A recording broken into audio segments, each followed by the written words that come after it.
What is going on, guys? This is your boy XQ420, welcoming y'all back. Another episode, Showtime with the Cube. As always, I've got the powerful one, the co-host, Corey Hughes. Corey, are you doing good this afternoon? I'm good. I'm real good. I'm excited for the show because we got a movie that I liked. So there we go. Hey, that's a movie or a TV show that Corey liked, dude. Hey, I mean, this is like batting 1,000 right now. You know what I'm saying? Yeah. This is like finding that pot of gold. You know what I'm saying? At the end of the rainbow, that's what it feels like. Look, we appreciate everybody who's been checking us out so far, YouTube, and also on Showtime with the Cube on all podcast platforms. If you hadn't hit the subscribe button yet or the follow button, hit that thing right now. You will not regret it. So we're going to jump into Guardians of the Galaxy Volume 3, the swan song for James Gunn, which I think you still got some some beef with how this has happened with him making Marvel movies and being with DC. This is This is like, if you're going to be a double agent, it's supposed to be in secret, not wide out in the open. And so when I see absolute treachery on this scale, I'm just taken aback. I mean, how come the government hasn't gotten involved with antitrust laws and stuff? This is just unacceptable. This is like working with American Express and then going to Visa. You just don't do it. Like, it's just like, no, these are competitors, you know? Yeah. Like, yeah, American Express, Visa. How are you going to take all the secrets of one company and then go to their direct competitor as a CEO? This is true. What? Like, I can't believe that this is amicable. There should be like billions of dollars worth of lawsuits over this. There should be all kinds of, not besides antitrust stuff, there should be like corporate sabotage involved. I mean, he made a bunch of horrible movies for Marvel and then jumps to DC, like, you know, like, what? Like, not that he's doing wonders over there, but like, Jesus Christ, the whole idea that you can take a franchise, wreck it, and then jump ship to the competitor is like, this is like, he should go to prison. I know it sounds hyperbolic, but like, when you look at it in the scope of corporate law, I don't understand how this is even possible. Well, it is. I mean, he's been kind of a double agent the entire time. Because if I'm correct, I believe he directed the Suicide Squad. Isn't that right?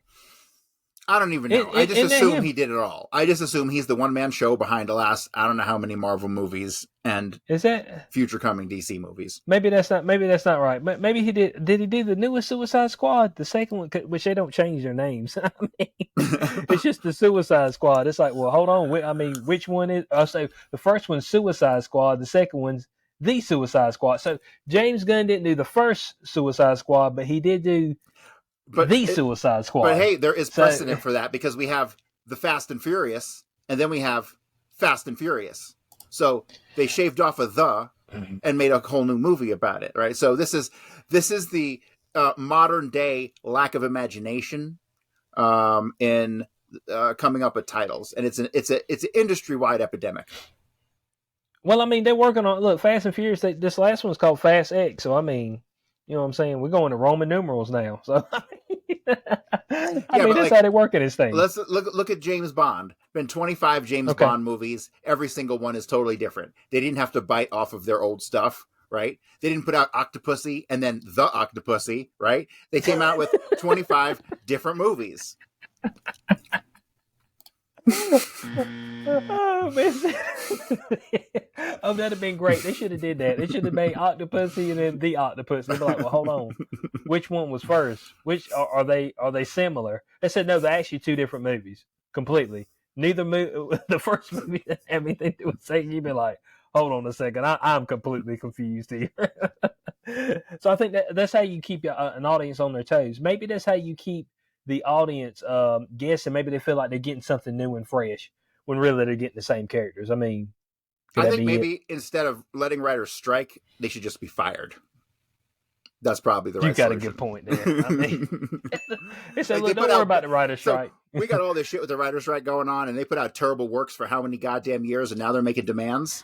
Dude, replace them with AI, please. Yeah. Man, say replace it with AI. It said, hey, well, hey, that's coming up next. Hey, we'll get some wild stories. We'll get some shit that no people could have come up with. Seriously. Yeah, this is true. This is true. So, diving into the swan song for James Gunn, his last hurrah, the Guardians of the Galaxy Volume 3, which is actually the Guardians of the Galaxy. Their 3 movies is actually pretty critically acclaimed as one of the best trilogies in the Marvel Cinematic Universe. What do you think about that statement right there, Corey? Well, let's. I think it's pretty close to accurate. Let's analyze the word trilogy here for a minute, because I don't think trilogy means what it used to. Once upon a time, you had a trilogy like Star Wars. Definitely a trilogy. It was one continuous story over 3 movies, separated by years, right? And so, right. I don't really like how people can come up with 3 movies completely unrelated with some very loosely underlying story, ideas, like the father, right? Like we'll see in this one. That's the underlying, right? So, and then try to call them a trilogy when they're really just 3 independent movies with the same, cast, so to speak. Yeah. It's not like you have like a. Well, I guess this could take. I guess the High Evolutionary could technically be like an overarching villain, but you don't actually see or hear from him until this particular movie. Because he does have some loose ties. He did create the Golden People. God, I can't remember what the name of their society is, but he comes out and says, he's like, I'm your creator. So you find out that he's a creator of a lot of the stuff in the Guardians of the Galaxy universe, in their particular circle. He created Raccoon. He created, the Gold People. Damn, what's the Gold People's name, bud? I mean, shit, man. Man, it was so I don't know. It was something about them that I was just like, man, y'all are uninteresting, okay? Y'all are like stale a little bit. I thought that it was pretty funny in the second one when they stole from them, and I thought their interactivities in the second movie was good. I thought that was kind of funny, right? But they looked like some some really hoity-toity, uppity kind of species. Yeah, exactly, right. Exactly. All right, exactly. That's what I was thinking. It's just like they seem like a little uptight. Okay, let's see what we got up here. The Sovereign. Okay, that's what they are.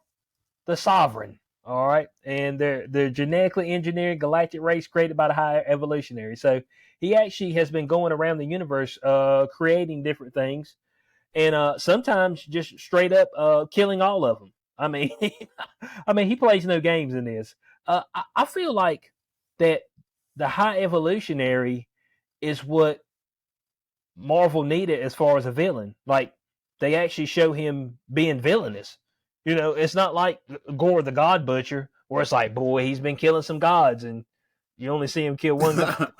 Film, you're like, hold on, man, can I see Gore butcher some gods? I mean, how you gonna have a god butcher with him not butchering any? I mean, that's all I'm saying. Let me play devil's advocate here. One could make the argument that the lack of god butcher killing gods in that movie is akin to Jaws, where you only see the fin every once in a while, and all you do is you hear that music, and that's enough to scare you, right? You didn't see the shark just butchering people the whole movie. He was like, he was kind of mysterious in that manner. So maybe that's what they were attempting to do. Maybe they were attempting to go with that, but failed epically. How's that? Hold on a second. Hold on.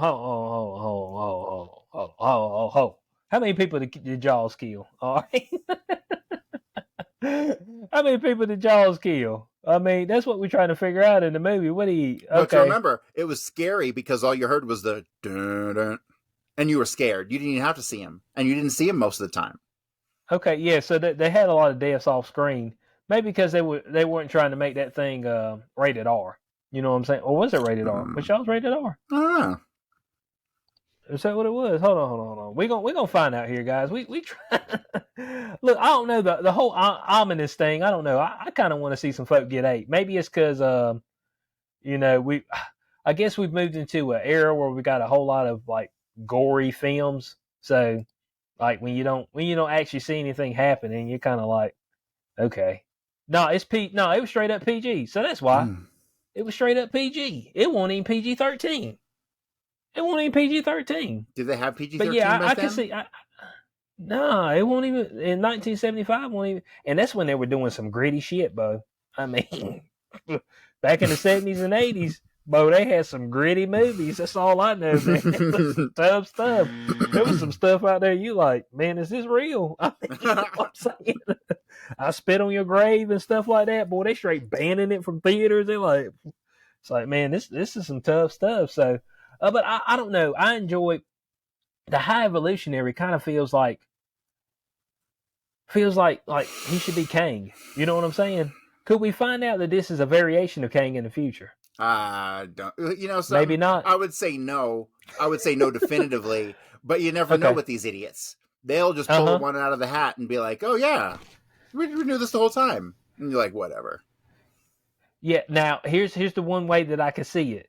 If the Jonathan Majors allegations go sideways and they have to let go of him, I could see them hiring this guy to play the role of Kang. I thought he did good. I thought he did good. I thought if the roles were swapped, the guy who played Kang was playing this guy, it would have been perfect. Okay. But overall, I thought he did good. I liked what he was, how he was really just a construct of machinery and like a mask pulled over his face. Like he was at one time a human, but he lost his sense he lost touch with humanity. And I think that is kind of symbolic in his appearance, as representative of how he lost his humanity in regards to everyone else, right? The cruelty that he could inflict. Yeah, I thought that the character was well thought through. Very well thought through. Yeah. We actually see his motivations. Of course, his motivation is to create the perfect society, and he will experiment on and butcher however many people or things that he needs to in order to find that, in order to achieve that. And I guess that kind of goes back to the way we kind of figure out innovation, especially things like medically and things of that nature. There's a whole lot of folks that have to die before some shit actually works. So that's what he kind of thinks like. It's a, you can't make an omelet without breaking some eggs. Isn't that the saying? Yes, it sure is. So one thing about this movie, and if you haven't seen the movie yet out there, there is a lot of focus on Rocket and his origin story. And I mean, there was a good, I'd say close to 20 minutes, maybe more, of flashback scenes in the film, maybe half hour. Maybe. And it was amazing because it really, he's kind of a dick of a character, right? But seeing his origin story made you empathize with him, like on a big scale. And when you saw he had friends and what happened to his friends throughout the experimentation. Kind of the innocence. He was the innocence of him early on, and why he's so cold now. Right. It was just it was good. It seemed different for Marvel. Like they hired some writers from like somewhere else because it wasn't their normal batch of fools who write dumb shit. It was like actually touching and well constructed. It didn't play off too many tropes, but I don't know, man. Everything about it was good, and the story it just flowed, and I really felt the character. It's weird because we were getting this thorough character development in the third movie of a series when we've known this character for 2 movies already, but now we're getting the character development. I thought it was great. I thought it was really good how they did that. Oh yeah. I mean, it gave you the emotional moments of, especially, it's kind of like stripping the innocence from somebody who's young. You know what I'm saying? So like kids and stuff who go through pedophilia and things of that nature, it's kind of that stripping of that innocence. So he kind of goes through that with the death of all his friends. He's like, hey, there's this guy. Yeah, he experimented on me, but he's promising that, me and my friends, we're going to have this utopia in this place. And then like you get stabbed in the back and then your friends get killed in front of you. You know what I'm saying? And, kind of going through that whole process as far as, what would we say, coming of age per se, and how you actually view the world. You know what I'm saying? Because the way you view the world a lot of times is got a lot to do with what you went through at a young age. Okay, people who go through some terrible things at young ages, a lot of times there's not a whole lot of recovery later on, unless you're strong of will. So I did enjoy that the backstory. It didn't seem to lag on. All of it seemed necessary, so that was a good thing. Because sometimes we get flashbacks and you're just like, okay. I mean, can we get back to the movie now? You know what I'm saying? Yeah. So, but none of that. It even gave you some insights to the actual High Evolutionary as well. His thought process and everything, and his main beef with Rocket is that he figured some shit out that he couldn't. That was the beef with Rocket. Right. But see, that doesn't make any sense in reality. I mean, he was jealous, obviously, but it was his own creation. His own creation. Mm-hmm. I mean, so if you create something and that something solves a problem, you solve that problem. So I don't see why he didn't see that the same way. Why didn't he? Yeah, but he wanted to extract his brain. He wanted to extract his brain. Yeah. So it's like immediately going to, oh yeah, well, I mean, I need to kill you, extract your brain, and figure out what you got, how you figure this out. That's a goose that laid the golden egg scenario, because he achieved what he wanted to achieve, but he needed to cut it open to figure out how he did it, right? So yeah, that's straight up the goose that laid the golden eggs. It's the same parable. Yeah, and come to find out is that Rocket just has some type of altered gene in him that makes him extremely intelligent. That's kind of the thing they go with there. It's not so much, okay, so the High Evolutionary kind of brings him up to speed, putting the exoskeleton in him and all that stuff, but Rocket already has a heightened sense of intelligence from when he was born. So he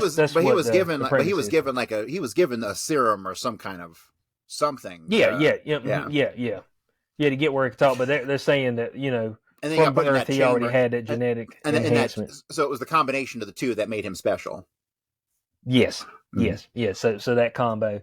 So you've got the great back and forth right there. Now, of course, we have a Star-Lord. They do find Gamora. Okay, and I actually like how they did this here, as far as with Gamora, because when you get to the end of the movie, you're thinking throughout the movie, okay, man, maybe she'll remember, maybe she'll start catching feelings, maybe she'll start to love her companions, Groot and Drax and all that. But it gets to the end, and like people go their separate ways. So it's not this mushy, happy ending that kind of like all movies have. Even though they survived everything that happened in the movie, it didn't have that mushy, happy ending. What'd you think about that? How they use Gamora, Star-Lord, and all that? It was like an anti-trope. It was like the opposite of what would normally happen. Because you would expect in a normal movie, she'd be like, the other me was right about you the whole time, and I guess I just didn't see it. And then she goes for it, right? Like, how many times have we seen that shit, Like, that would have been the predictable trope, and they didn't do it. But they couldn't do it, and why they couldn't do it is because Star-Lord has to go off and, he's finally ready to confront his past. But once he gets to that point. But I don't know what they have planned for Guardians moving forward. The way that the story was set up, it gave a lot of closure to storylines that were started in the first movie in regards to Rocket and his origins, right? Because there were no other big mysteries surrounding any of the other Guardians of the Galaxy. No, we kind of went through all that because you kind of got Gamora's story, and you actually got her story in Infinity War. That's her story was kind of told there with Thanos. Star-Lord's story was told in Guardians of the Galaxy Volume 2 with his father, Egos. I think that was his name. A Celestial, Egos. So we kind of went through that. Drax's story is actually in the first one with him going against the, what's the dude's name? Ronan the Destroyer. So that's kind of his story. Hey, Ronan killed my family. I'm here to avenge. So you kind of go through everybody's story kind of early on. So everybody's story actually got touched on in each movie. That's this actually has been done very well. These three movies. I mean, the pacing's been perfect, and then they were actually able to incorporate them in some other films and wrap some things up into other films, as far as with like Gamora and Nebula, and some of the other films as well. Yes, it was well done. Now the big question is, what are they prepping for? Because how this movie sits with me, it feels like it could go either way. The movie feels like it could be the conclusion of this trilogy, or it feels like they could pick it up a couple years from now and do something else, you know?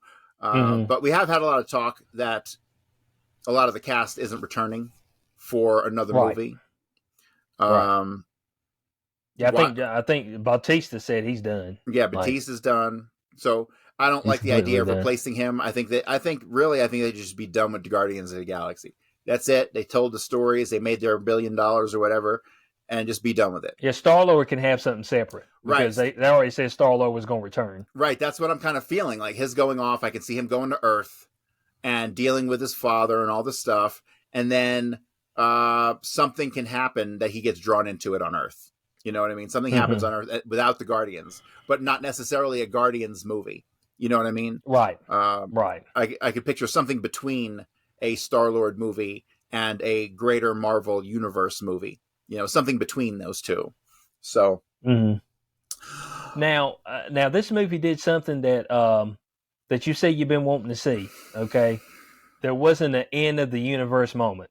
All right, this wasn't the end of all existence movie. You know right. So what I've been that's what you've been asking for. Because I want to do a quick recap of like the cinematic history of these big movies, right? Because I remember blockbuster movies from the 80s. Like for me, I remember going to the movies and seeing like Back to the Future and Gremlins and these kind of things. And these were special blockbuster movies that were stood out from like the rest, right? But all the movies back then were really good.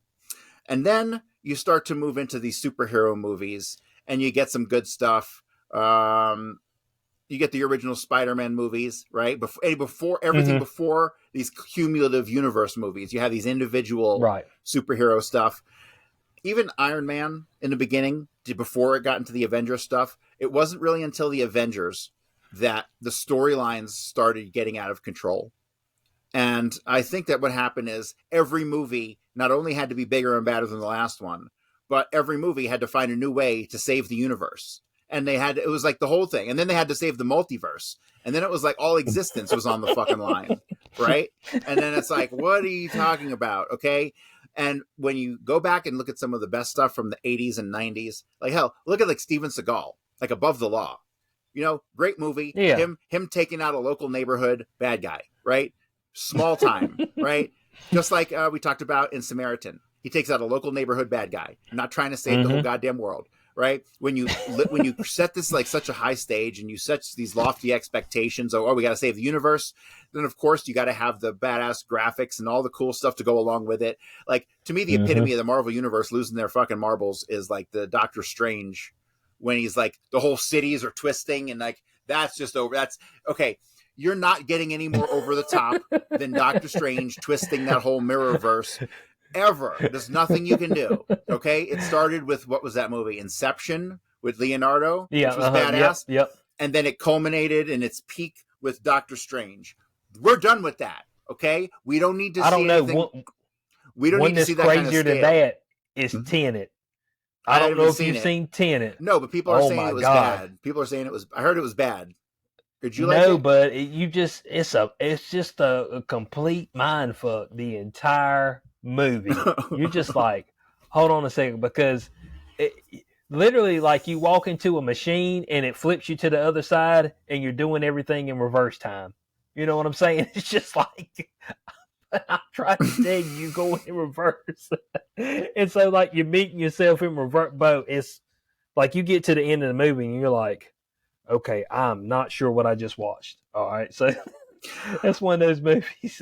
but taking that into consideration, my point being that I think we're over it, right? They kept building up to like, you know, the Iron Man movies were badass and all these individual superhero movies were badass, but then you had Avengers and it had to be greater than the sum of its parts. So they tried to make these huge, like 100, 200, $300 million movies with all these badass effects where everybody's in front of a green screen, right? But that doesn't satisfy anymore. How many times can the universe be at risk before the audience doesn't believe it anymore? Because I don't believe it anymore. Well, it's kind of like a bi-yearly occurrence. I say bi-yearly. Right. So, but the great thing about this movie in particular was that it didn't try to do that. It was about a bunch of people trying to save their friend. That was it. That was the movie. A bunch of people tried to save their friend, and they didn't try to save the goddamn universe. And it sets an expectation ceiling that's manageable, and so it was totally able to fulfill my expectations because it wasn't trying to do everything. And so, yeah, I super appreciated it. And I wish that more movies would take that cue, think small. Right now, go back to small. Go back to small scope. We don't need to have the whole goddamn multiverse involved in everything. This is true. Now, in this movie, it kept you on the edge of your seat because me and you talked when we watched the trailer. We're like, who's gonna die? Which Guardian was gonna die? And so, like, there would come points and times throughout this entire movie where you're like, oh shit, here's where, like when Drax gets shot in the chest, you're like, oh shit, this is where Drax dies. Right. It's like, oh damn, he didn't die. Like four of them almost died in this thing. Yeah, that's what I'm saying. Oh shit, Rocket flatline. Mm-hmm. They go, oh, okay, Rocket's back. And then come in, oh shit, Star-Lord's, he's stuck in space. He's blown up. Oh, Star-Lord gonna die. And then it's like it kept putting you out there and drawing you back. Yeah. It's like, up. Nope, here we go. I maybe I even heard it from you, but I heard that somebody died in this one. And so the whole time I'm waiting for that. I'm waiting for that scene the whole time for someone to die. I'm like, who's it going to be? And then it was so funny because I paused, not that I was at the movie theaters, but I paused it on my TV because I had to go do something real quick for like 10, 20 minutes. And when I came back, I left the room in that image of him with his all puffy face in my mind. And so for 20 minutes, I thought, oh man, he was the one that dies in the movie. Then I come back and watch the rest of it. And I'm like, oh, he didn't die. Shit. Nobody died. It's just like, it's like you're waiting for that death.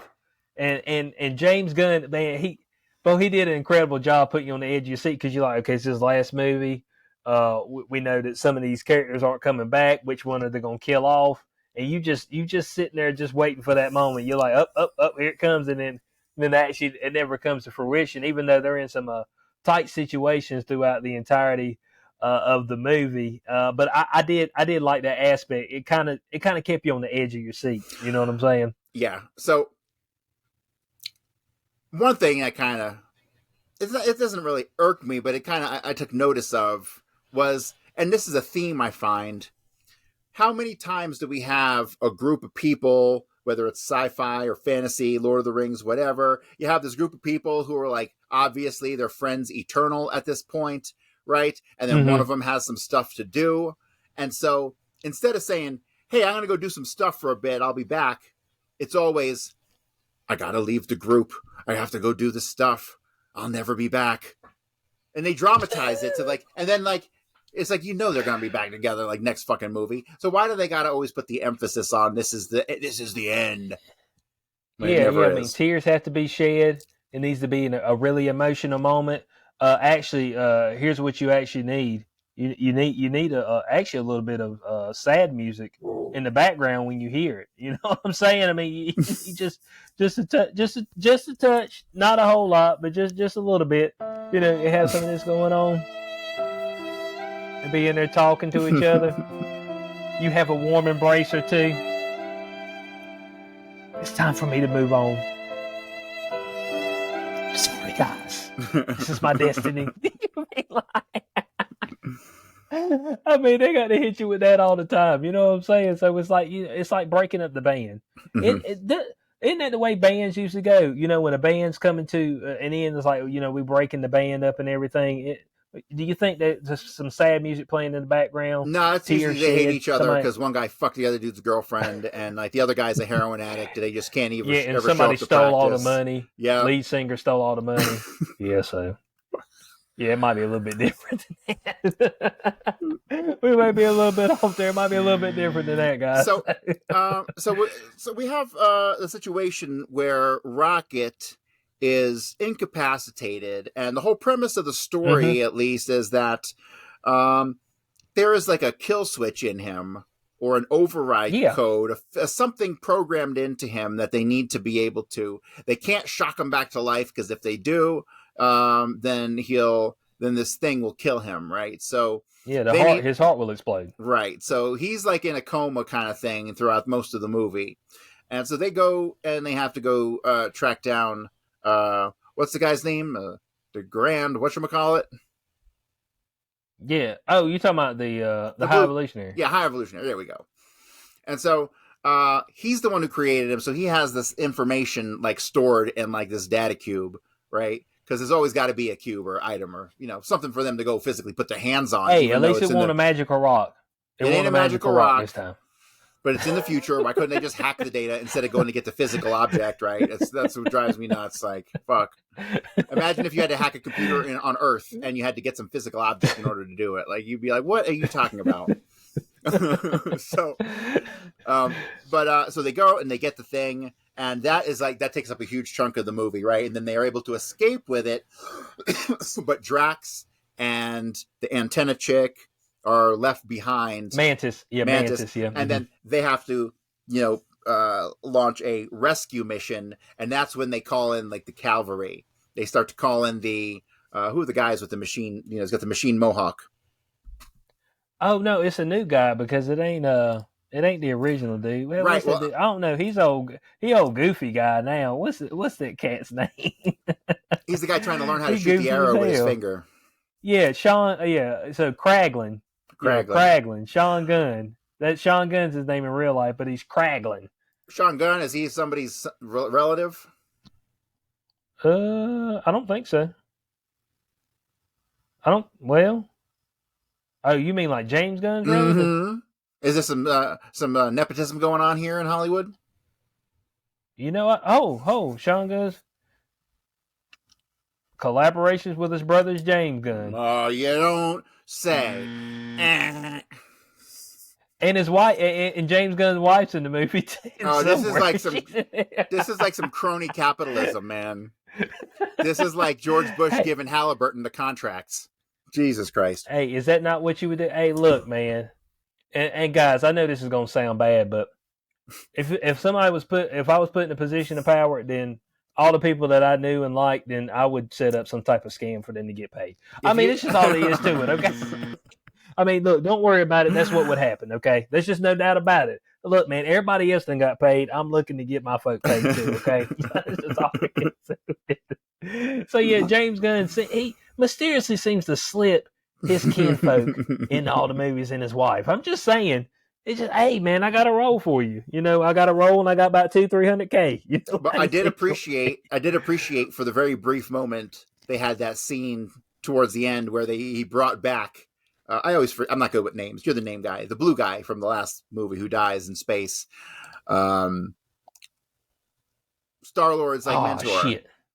Yeah. I know who you're talking about. He's use your heart. Right here in a second. He's like, use your heart. Talking about flicking the arrow at the robots, right? Mm-hmm. So he's like, use your heart. Yeah. And then he disappears because he was just, he was an illusion. He was like Ben Kenobi on Hoth, right? So, and then he feels the force and he's able to then use the arrow thing that flies everywhere and zap all the robots that were coming at him. Yondu. That's right. Mm-hmm. So yeah, I like the fact they brought Yondu back in, even for just a minute. It was probably a contractual obligation, but hey, I like the way they snuck it in there. And it was good. It was good. So yeah, so after Rocket gets brought back, they have to go on a mission to save, Blue Guy and Antenna Girl. And then, of course, it brings us to an inevitable showdown between the High Evolutionary and Rocket Raccoon. Mm-hmm. Yeah. The showdown, which it does give you that flashback to actually show where Rocket actually scratches my man's whole face off. So and I gotta say real quick, I really did realize that. I really did like that. It wasn't a trap.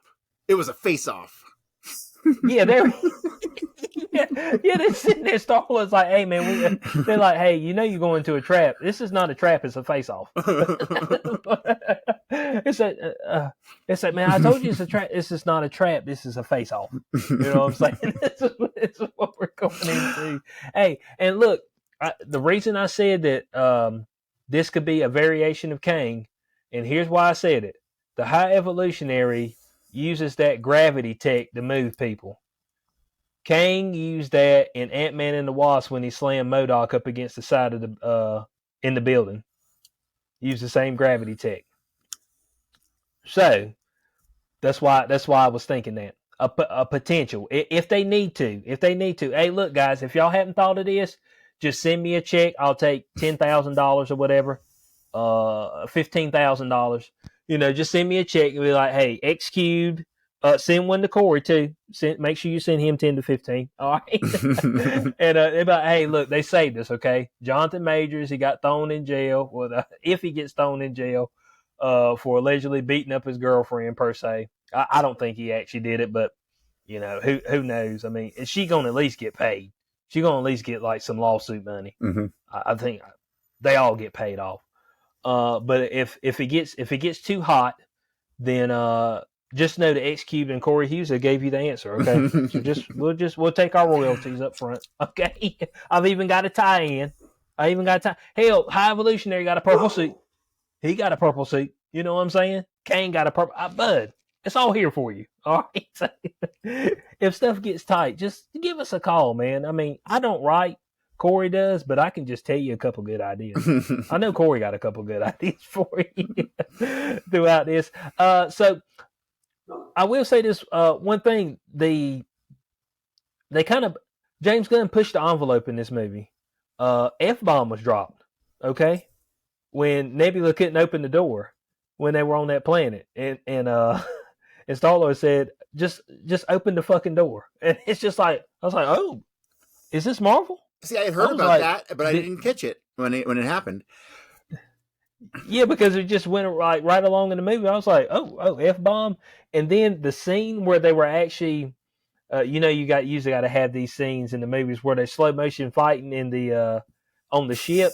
They're like cutting folks' heads off and stuff. I was like, okay, I hear you, James Gunn. James is like, hey, I'm gonna push this PG-13 all the way up to the edge. You know what I'm saying? We're gonna have a little spillover. And Marvel's been trying to shy away from getting raw like that, but I think that some of their characters deserve that type of raw treatment, and they need to sprinkle that in every once in a while. You know what I'm saying? I'm not saying that the whole movie has to be like a gore fest, but you've got some more grown up audiences, because let's be honest. I mean, the people who are usually watching this is probably an older audience. I don't see this actually like being for like a younger audience per se. What do you think? It'd be like for millennials. You mean the audience for this movie in particular, or the?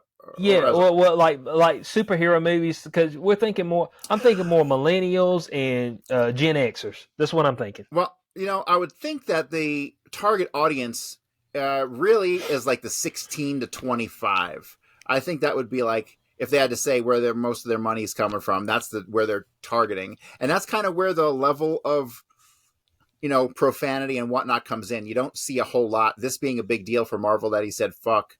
It's definitely not being tuned for an older audience, right? That wouldn't handle this. Mm-hmm. So yeah, I think the target market is like, well, I think the technical target market is 18 to 40 or something along those lines.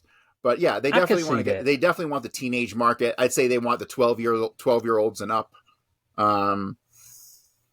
So what they were thinking, maybe they just wanted to add a little grit to it. Maybe they realized that the grittier movies make more money. Yeah, this is true, and of course we've got some upcoming. Well, if they ever make it, the Blade movie, the guy Marshall, however you say his name, Ali, he gonna be 80-year-old before they make this movie. He gonna be old man Blade. You know what I'm saying? That's what he gonna be. I'm like, I'd be 100%. Totally okay with them just bringing back Wesley Snipes, putting on some filters to knock off 20 years. Like, he was the man. Like, when I seen Blade, Oh my God, was he the best superhero ever? Ever. Yeah, can we say that saved superhero movies? God, what year was that? That was in the 90s, wasn't it? 99? Was it 99? There were no superhero movies prior to that, really. There was nothing good. There was no... The Marvel Universe didn't happen yet. What was that? What was going on? 1998 was the original Blade movie. I'm trying to think of what else. Let me see. I was in my early 20s. And then right after that would be Spider-Man. I think right after that would be Spider-Man. You mean like the 3 with Tobey, right? Yeah, Tobey. Yeah. So the first Spider-Man was 2002. So I think Blade actually might have kicked it off. Like comic book characters, like he kind of kicked it off with anything of substance. You know what I'm saying? And of course, you had like that's a series for the Marvel side. Right? And that's a series that, for the most part, were all pretty solid. It introduced us to Daryl Dixon, right? Daryl from Walking Dead. It was one of his first roles. Yeah, it was. What was that? That was in Blade 2, and in Blade 3 is the one with Ryan Reynolds, Jessica Biel, and Dracula. Triple H. Yeah. Oh, Triple H. I forgot about that. And and Dominic, what's his name? The guy who played Dracula, who I thought was I've always loved that guy. He was in Prison Break and a show called John Doe, which was also a sleeper that was awesome. If you've never seen John Doe, that's a great series from like the 90s or early 2000s. Prison Break's a really good show too. Oh my God. You want to talk about making up shit as they went along. Like Prison Break, Jesus Christ, dude. Holy shit. Like it was like a riddle wrapped in an enigma, wrapped in a fucking whatever. Like it never ended. Once they got out, it was wrapped like in a taco. Right. It was even more like there's someone should do a case study in ridiculousness about that show. But no, I enjoyed it. Had an all-star cast. I remember that dude who what was it? He was in Stargate Atlantis or Stargate Universe also. Man, he's awesome. The guy who was the gay guy, you know what I'm talking about? He's in so much stuff. I've been going through the Stargate Universe because modern TV is terrible, so I'm watching like 20-year-old sci-fi. So let's say, man, just look, Marcia Lyle, whatever your name is, however you say your name, your African name. We're just gonna scrap you, okay? Because you're just gonna be too old to play it. We're just gonna get Wesley Snipes and just do a 3D model of them, make them look young, and we just kick it off. Make these rated R, make it rated R, and we just keep going from there. We can just pick up from the last one, as a matter of fact. I mean, that'll be fine. Yeah. Hey, I mean, it'd just be like, what do you know? You know what I'm saying? But I just got a feeling that I don't know. Marvel needs to. Which I know, is Deadpool technically Sony? Deadpool's technically Sony, isn't it? What's Deadpool?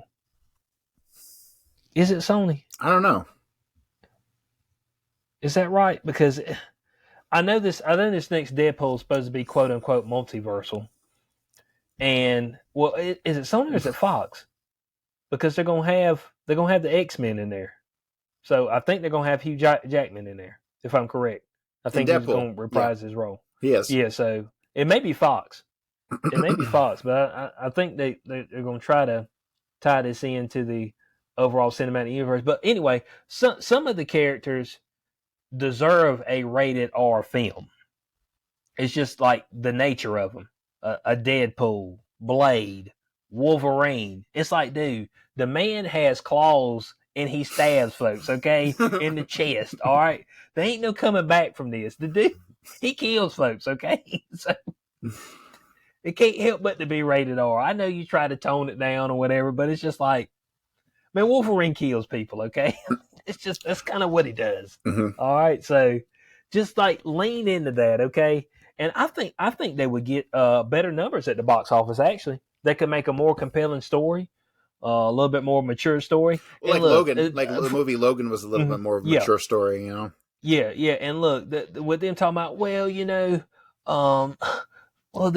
my parents might not want to bring their kids. I'm like, look, guys, parents are taking their kids out there to watch grown men walk around naked at the Pride event, all right? So, I mean, look, I think they can take them to the movie theater to watch a rated R film, all right? I don't think that's going to be a step too far, okay? That's all we're saying. So, but back to Guardians. Gamora, what do you think her future is going to hold? I don't know if she's reprising her role. Do you think we might see her in any type of future projects? I don't think we will.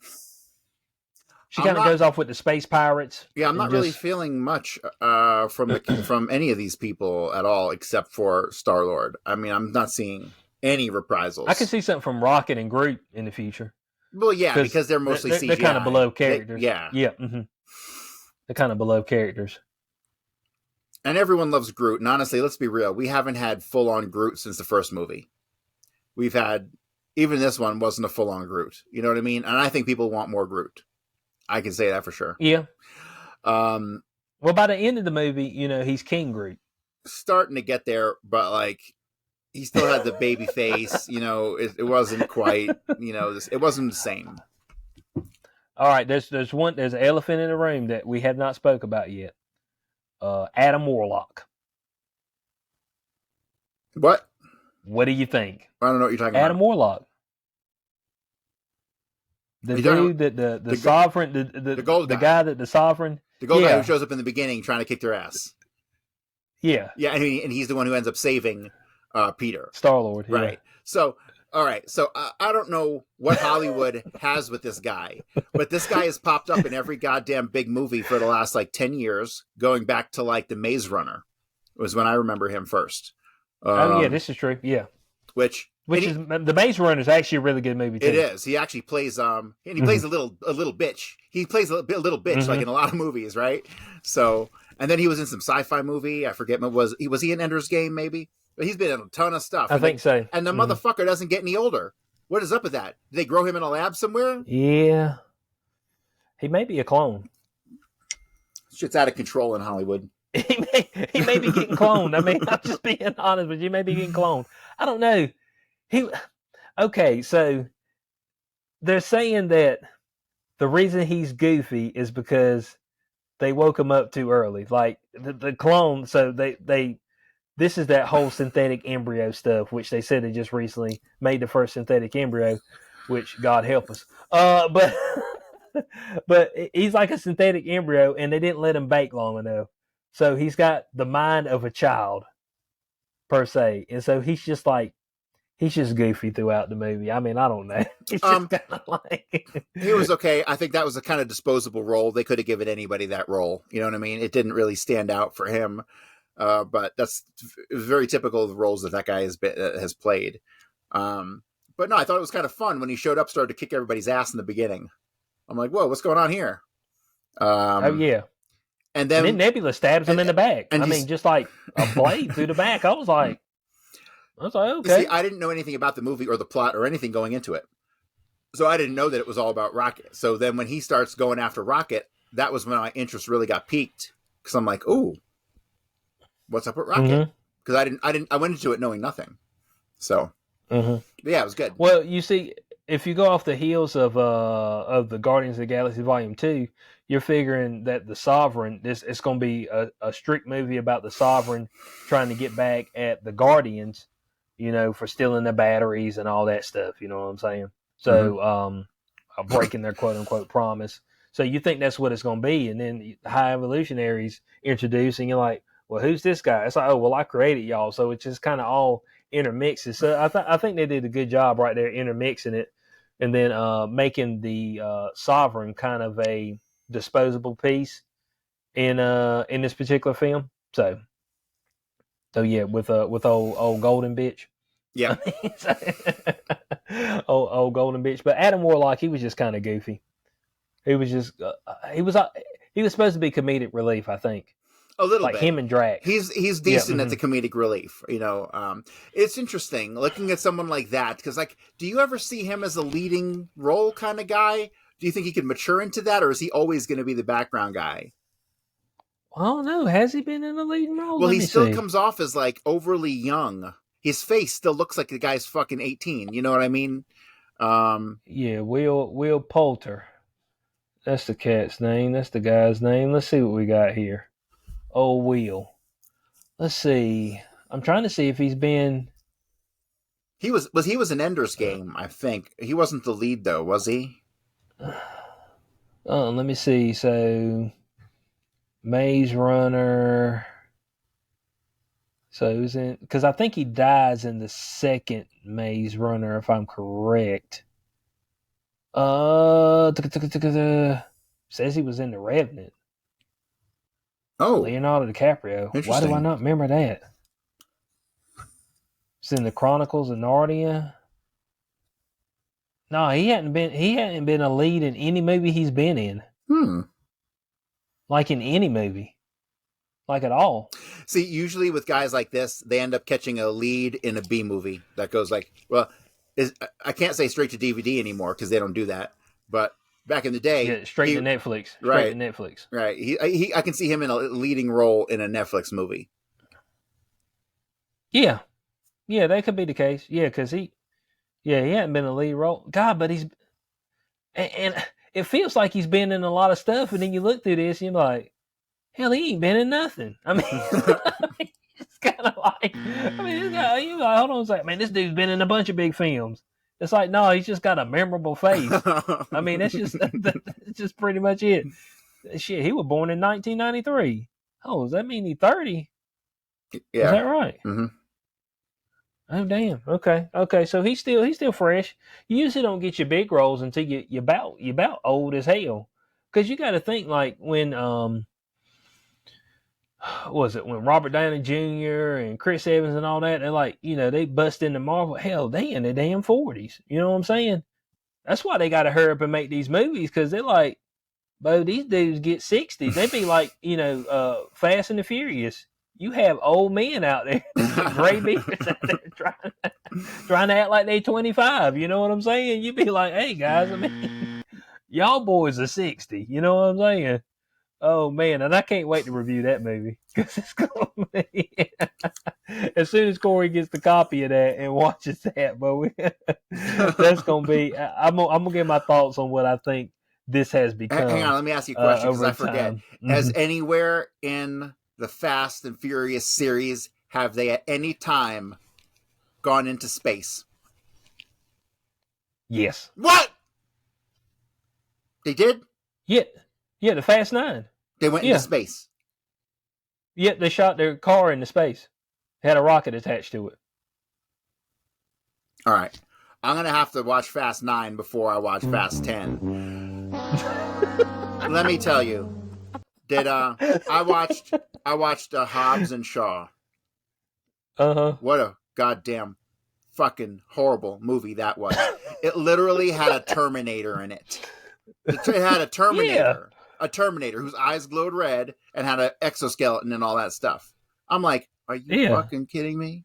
Who's writing this shit?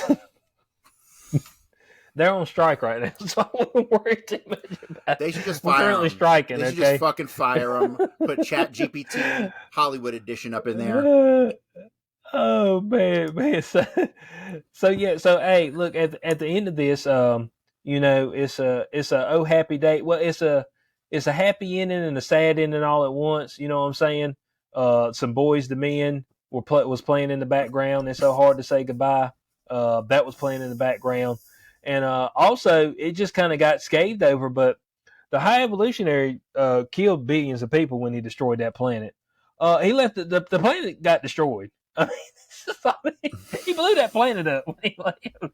And I'm like, man, did you think this was going to be? It's like, oh yeah, I'm building a perfect society. They got these, animals that are supposed to have like human characteristics. They out there selling crack in the damn street, bro. Like, fornicating out there in the damn dumpster and stuff. I'm like, man, what is this, man? So they kind of harken back. That's why he wanted Rocket so much, because he felt Rocket was the key to him making that perfect society. So yeah, that's Guardians of the Galaxy Volume 3. Well, Secret Invasion is going on right now, so we're going to be covering that for you guys as soon as Corey checks that out.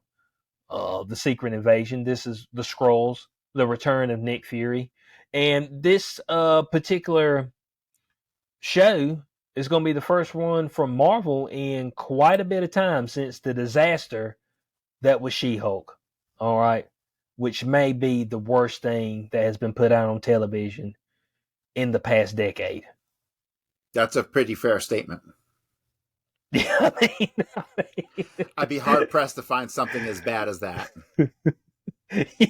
It's just like, notice she hasn't popped atrocious, up. Man. She hasn't popped up in any other roles since. We haven't seen her even. Bodini said her name. Nope. It's like she didn't even make a series. Nope. She's out shopping at Target. Hell, is the series still on Disney? She's out shopping at Target drinking Bud Light is what she's doing. Oh man, it's a sad song in the background for her, boy. So the Secret Invasion, we're going to be covering that for you guys.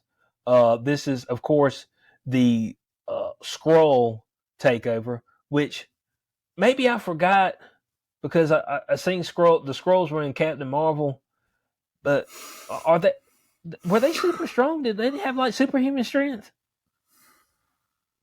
I don't know. I couldn't remember. Because I ain't gonna lie to you, one of the Skrulls in this first episode, Bo, he straight up just like caves in like a metal object. I was like, hold on a second. I thought y'all just shapeshift.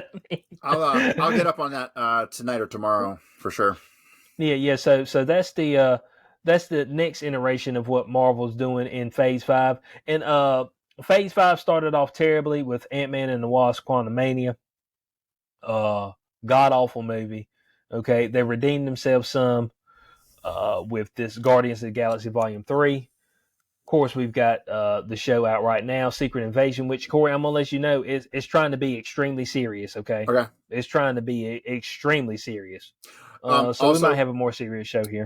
Just so you know, there is coming out very soon, in the next couple months, I believe, if not sooner. Werewolf by Night comic book with a new story in it. So we might be getting another Werewolf by Night here sometime in the future. Mm-hmm. Which I thought was pretty good. Yeah, it was different. This one, Werewolf by Night. Yeah, this one, the comic, it seemed to have like a strong female lead kind of deal. So we'll see how that goes. Yeah. I mean, just don't make it too much over the top. That's all we're asking. What's next for Marvel? Next movie? Do we even know? What's the next movie for Marvel? I don't even know. Dude, they've been pushing movies back so long. I mean, what's the next Marvel film? Next Marvel movie? Let's see what the upcoming is. All right, let's see. Oh golly, you know what it is? The Marvels.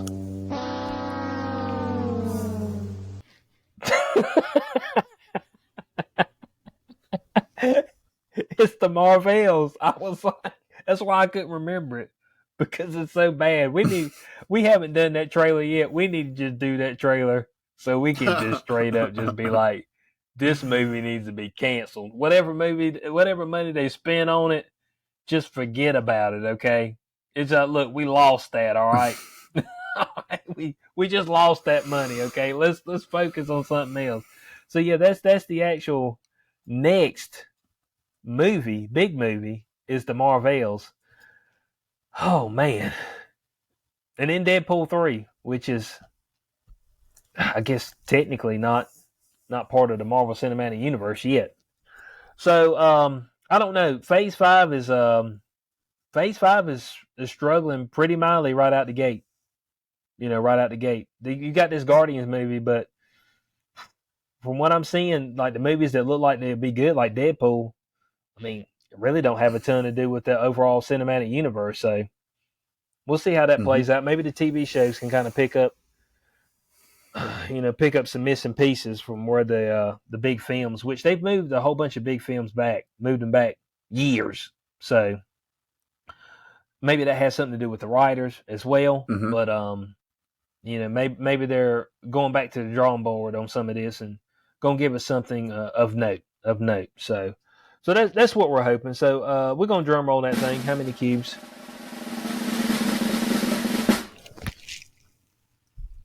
7.5. I went 8 cubes out You of went 10. 8, yeah, 7.5. That's in the neighborhood. I just didn't want to be overly generous to them, so because it's Marvel again. So 7.5. Yeah, so I took off a half a point just because I'm sure there was something wrong with the movie I missed. I'm positive.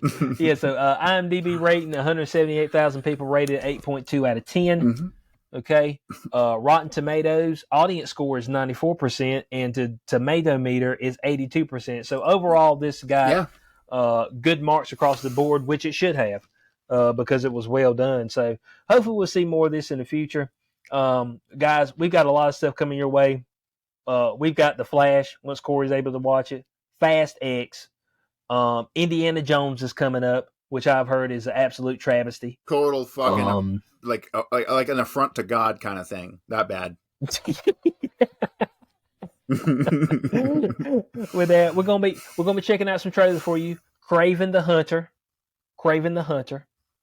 which is a Sony project. We're gonna be bringing that to you guys. The trailer on that. See what we think about that. The initial reaction to that. So be on the lookout. We got a lot of stuff coming your way. So from your boy XQ420, from the co-host Corey Hughes, we'll catch y'all on the next Showtime with the Cube. Peace out.